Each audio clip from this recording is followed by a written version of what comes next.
Board of County Commissioners. And thank you, Mr. Chairman, for allowing me to do this. And the reason I'm here is obviously many of you saw the video.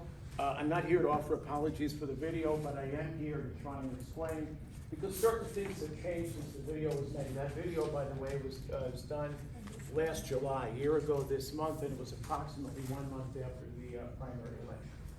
But in any case, I wanted to respond. Chairman Regan did in fact make some comments, and I took issue with some of the comments, and I figured, you know what? I don't engage people on Facebook. When you're in my position, if you do that, you get in for a tit for tat, and it doesn't prove anything. So I thought I would come before you, and again, I appreciate it, and I expect you will afford me the same courtesy that we afford those that come before us in a public comment at the Board of County Commissioners. A couple things about just a little bit of background for you. We get, as you can imagine, a number of emails. Some of them are very scathing. When I get emails that accuse me of being a socialist or a Marxist, that doesn't sit well with me, because my family's history goes back to the Bolshevik Revolution, where my grandparents on the maternal side were living in Russia, in Tsarist Russia. And the revolution, if you are a history buff, broke out in 1917. They imprisoned my grandfather, and my grandmother watched them slaughter the Orthodox bishops. In 1922, they fled. That was the official tail end of the Bolshevik Revolution. My mom was born there in 1920. You didn't use the word communist in my home. My grandmother raised me until I was 12 years old. That's point number one. Point number two, when I hear accusations of socialist, frankly, folks, I think most people who make that accusation don't have a clue what it means. And I'm not here to define it for you. The fact of the matter is, these are false accusations, they're spurious, and when I make references, I might have in the video that you saw, to wingnuts, that's what I'm referring to. It's people who make these accusations, have no clue what they're talking about, probably can't define what it is they're accusing us of. So let's get that straight right up front. By the way, I am a lifelong Republican, and no, I do not intend, excuse me, to change parties, okay? So I'll make that, let me establish that right up front. Okay, so going forward, I'm in a 2-year term. I was reelected last November, and I do have to say that in my 2 primary elections, I probably got very, very little support from this body. And that's fine, that's up to you, that's your privilege. But I've had to win those elections without that support. Now, the first victory was pretty substantial. The second one was very narrow. And I won't go into the reasons why. There were a couple of falsehoods that were perpetuated.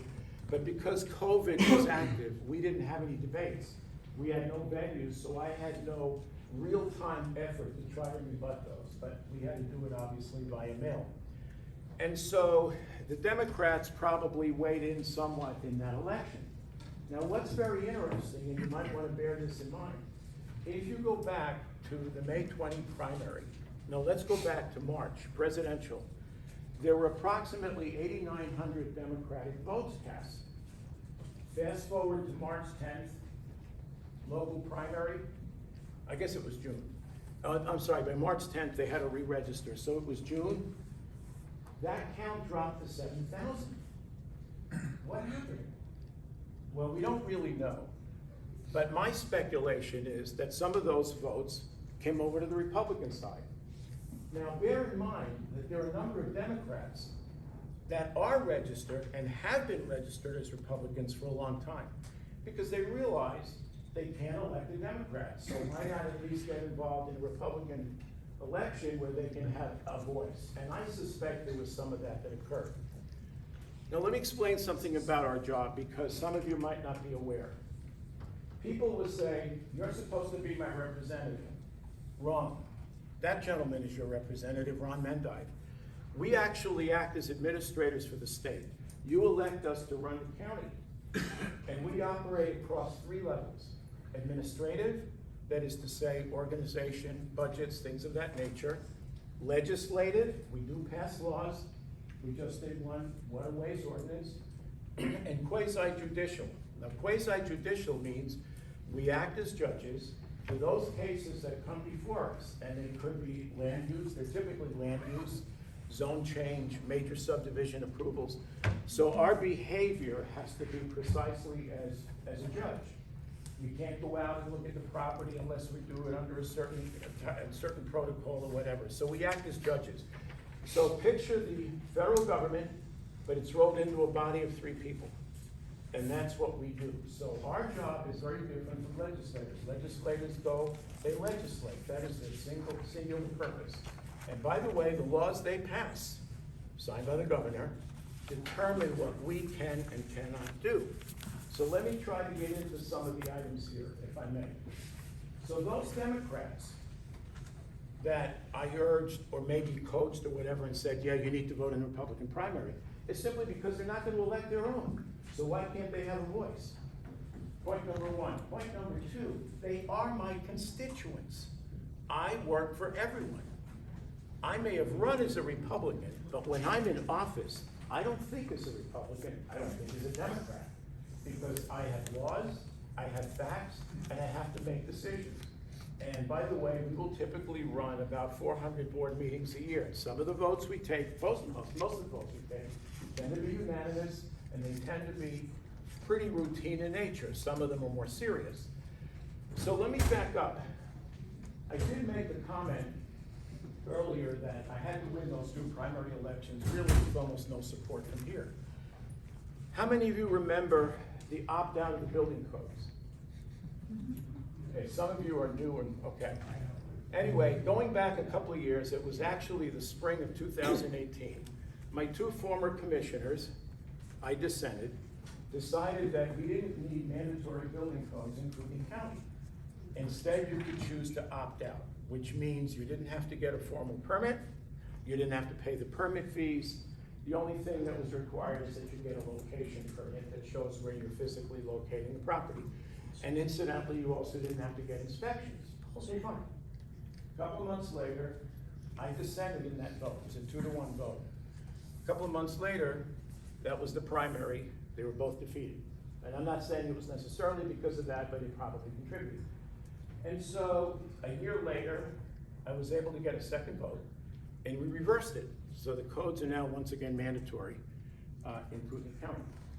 And the reason we did that, and there are a number of reasons, but the fact of the matter was, and that's not important right now, leading up to that second vote, this body passed a resolution against me. Some of you might remember that I was acting beyond my statutory authority. Wrong. Part of my statutory authority is legislative, and I was operating in that fashion. And so I took an active role, and I wrote emails, and I said, I need your support, we need to turn this around. Because by the way, that is one of the most onerous things ever passed by a Board of County Commissioners. And we're still wrestling with it today. We have properties that not only do they not meet code, but basically unfinished decks, second floor bedroom with a slider going out to nowhere. And so these are issues that we're having to deal with. And by the way, many of the people that applied for this went out to get loans and discovered they couldn't get them because, in fact, we had an opt-out and some of the lenders and a number of lenders wouldn't honor it. But after we reversed it, I went one step further. I said, wait a minute, what if I made a mistake? What if we really should allow people to do this? And so what happened is, your attorneys, I appealed to the Attorney General's office, and I said, here's the statute. Can we have an opt-out? And the opinion came back from the Attorney General's office and said, no, it does not agree with state law. So what that means, that's not gospel. But if ever there were to be a lawsuit, that would weigh heavily. So potentially, that action that established the opt-out was potentially illegal. So let's move on. I'm going to address some of the items Chairman Regan brought up, and thank you for the courtesy, I do appreciate it. It was mentioned that I bemoaned the fact that we couldn't issue a mask mandate. I wasn't bemoaning anything. That's a statement of fact. People wanted us to cancel, rescind, if you will, the mask mandate that was passed by Panhandle Health a year ago. We don't have that authority. We could not establish it, we could not rescind it. But I think people feel that, well, I'm gonna go to the county commissioners. Well, guess what, guys? We have rules that we have to live by. Now that has since changed. The legislature did pass a law in this past session that says if, let's say there's a recommendation by the Panhandle Health Board to establish a mandate that it would come to us and we would make that decision. The theory being that they would rather have elected officials make that decision so you can kick our butts if you don't like it. And okay, that makes sense. Let me try to address a couple of other items. Okay, the optional form of government. Okay, so without going into all the intricate detail, if you get a chance, listen to my interview, excuse me, with the study commission of July 16th, Wednesday. And I go through 5 areas that I think are important as the study commission undertakes their effort to determine if that's the right way to go. And the 5 areas that I identified are accountability, experience, qualifications, continuity, and control. And these are areas, if you will, or components that we deal with on a daily basis.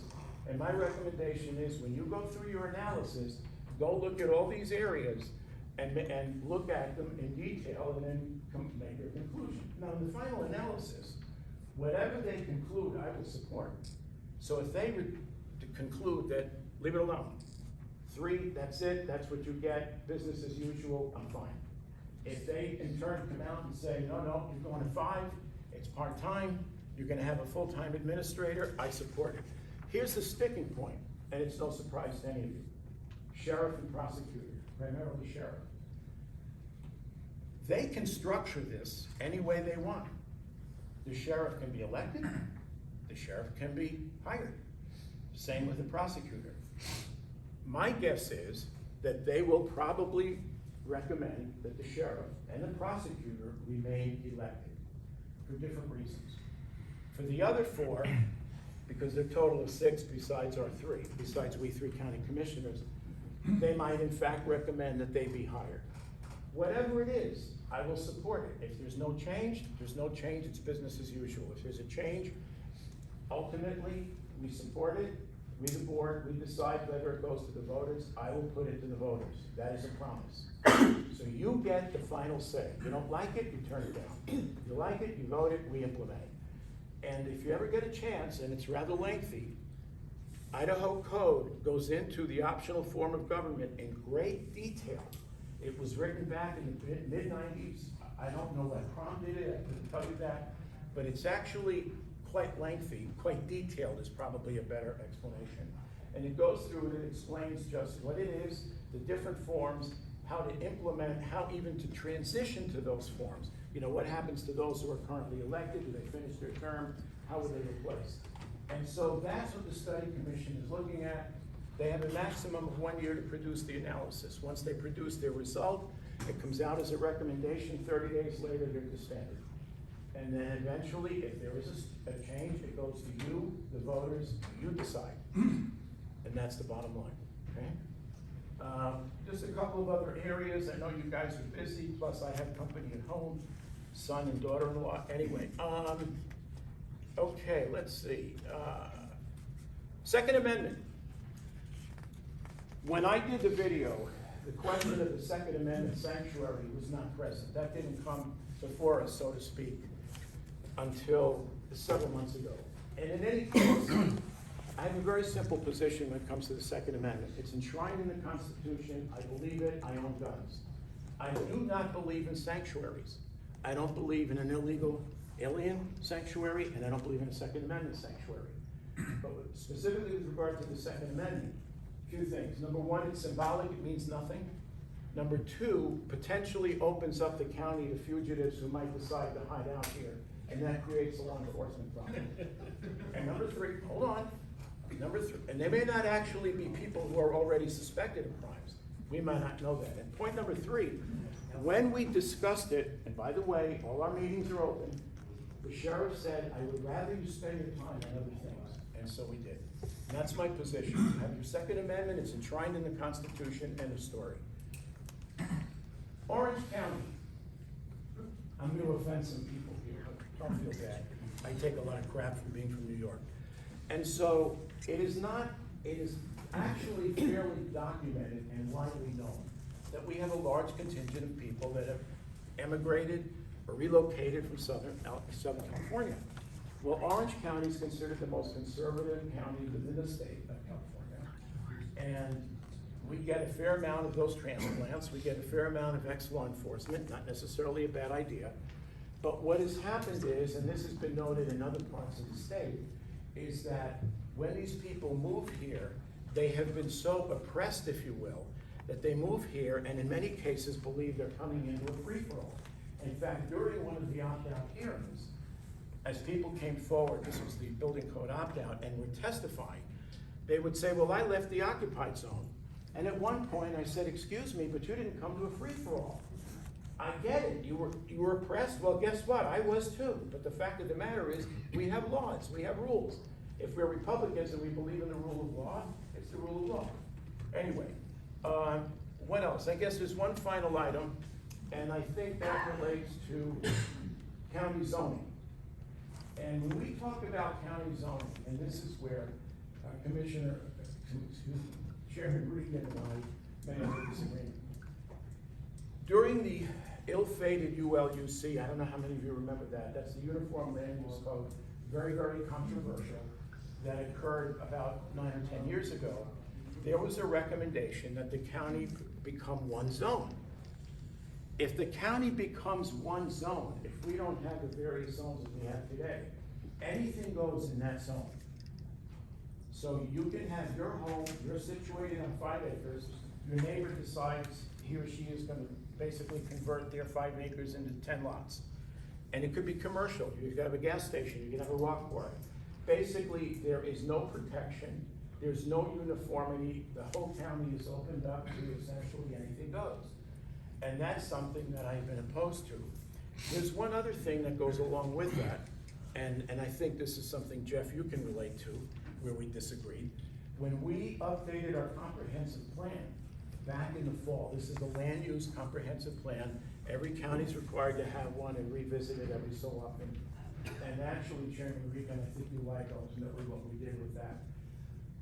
There was the question of inserting the word primacy, which means you have primacy over your land. If you have primacy, you can never be challenged. You pollute it, you can encroach into the setbacks, you can do whatever you want, you can never be challenged. I am told that you can look at every comprehensive plan for every jurisdiction in these United States and you will not find the word primacy because it is destructive. Now, here's a case where we do have primacy right in our backyard. The discharge, the wastewater discharge into the Spokane River, some years ago, the state of Idaho was offered primacy. That is to say, we would have had the opportunity to declare what that discharge rate would be. The state advocated, we didn't take it. Guess who took it? Washington. And they said, here are your guidelines, you will meet these thresholds. And it was scientifically extremely challenging and expensive, but in fact it has been done, and that's what's being done today. But that's an example of primacy. So essentially, that's it. And so what you saw is what you saw. I was meeting with Democrats, it was a month after, and they did invite me. And by the way, I speak to Republican organizations. Just 3 months ago, I think it was, or 4 months ago in April, I spoke to Reagan Republicans. Terry, you were there. It was on the subject of the optional form of government. And I'll take any opportunity to speak to any group if invited. There you have it. Mr. Fillios. Yes, sir. I'm not going to address the video because the video speaks for itself and your words are quite clear on it. I would like to, though, clear up a couple of things just so that for my own edification. Sure. And understand this, that Brent Regan, the person, takes a lot of flack from a lot of people, a lot of places, and you can say whatever you want about me, and I really don't care. Brent Regan, the chairman of this committee, cares very much about what is said about this committee because all these people are under my protection. Okay? If you're on this committee and somebody starts to bully you, you call the chairman. Okay? Now, you said that you're very sensitive about being called a communist, that it's, you don't, it's something that you object to. What is a far right-winger, far right-wing extremist? Where is the line that you have to be over in order to be a far right-wing extremist? If I shared with you some of the emails that I get, it would be very apparent. Well, I'm asking you to, so that we clearly know. I would say that there are probably several things that would identify it, or at least a couple. Well, and first, is it people on this committee? Intolerance, racism, lack of diversity, there's just a few.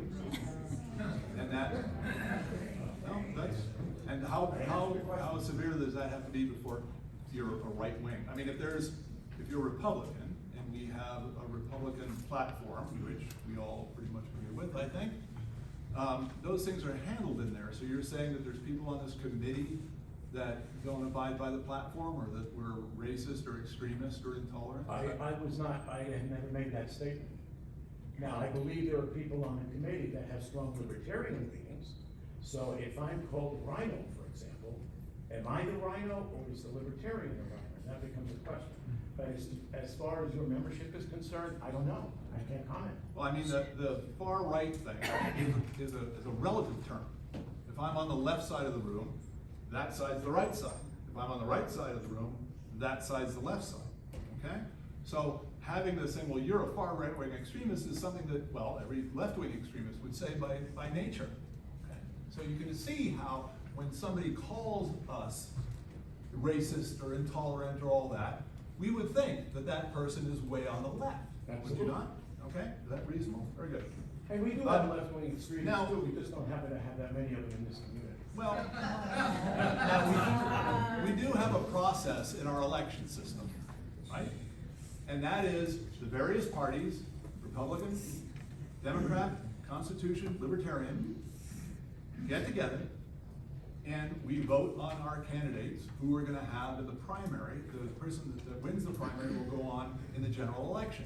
So each team picks its best representative to put that in front of the voters, okay? Now, you are here praising the Democrats for basically taking off their jerseys, putting on the other team's jerseys, going to the other side, and pissing in their beds. Well, not necessarily praising, those are your words, but go ahead. Bless your hearts, because if you hadn't done it, I would have lost. Those were your exact words. Precisely. Okay.